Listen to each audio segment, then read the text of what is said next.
যাই হোক, ফাইনালি পরীক্ষা শেষ হয়ে গেছে। আমি সবার আগে বেরিয়ে পড়েছি, সেই জন্য দেখো এখানটা একটু ফাঁকা ফাঁকা লাগছে, তোমরা কাউকে দেখতে পাচ্ছ না, কারণ আমার পরীক্ষা অনেক আগে শেষ হয়ে গিয়েছিলো 12টার মধ্যে। তো সেই জন্য আমি চলে এসেছিলাম, আমার শরীরটা খারাপ লাগছে, সেই জন্য আরও আগে সকাল সকাল চলে এসেছিলাম।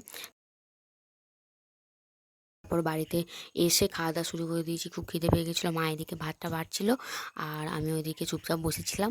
দিয়ে তারপরে দেখো এদিকে তরকারি হয়েছে, সয়াবিন লাউ শাক দিয়ে একটা ঝোল হয়েছে, আর এখানে হয়েছে ডিমের কারি। ডিমের কারিটা দেখে কিন্তু অনেক লোভ লাগছিলো, কারণ দেখো কালারটা এত সুন্দর এসেছে, মানে কি বলবো, ডিমের কারিটা খেতেও কিন্তু দারুণ হয়েছিল। আর ওদিকে মা পটল পাতা ভাজছিল গরম গরম। এই দেখো পটল পাতা চলে এসেছে, আমাদের রেডি পটল পাতা। তো প্রথমে দেখো পটল পাতা দিয়ে গরম গরম দুটো ভাত খেয়ে নিলাম শুকনো, খেতে কিন্তু অসাধারণ। তোমরা হয়তো অনেকেই পটল পাতা খাওনি, তো যারা খাওনি তাদেরকে বলছি একবার খেয়ে দেখো, একবার খেলে কিন্তু সারা জীবন মুখে লেগে থাকবে। আর তারপরে দেখো এদিকে আমরা সবাই মিলে কার্টুন দেখতে দেখতে ভাত খাচ্ছিলাম।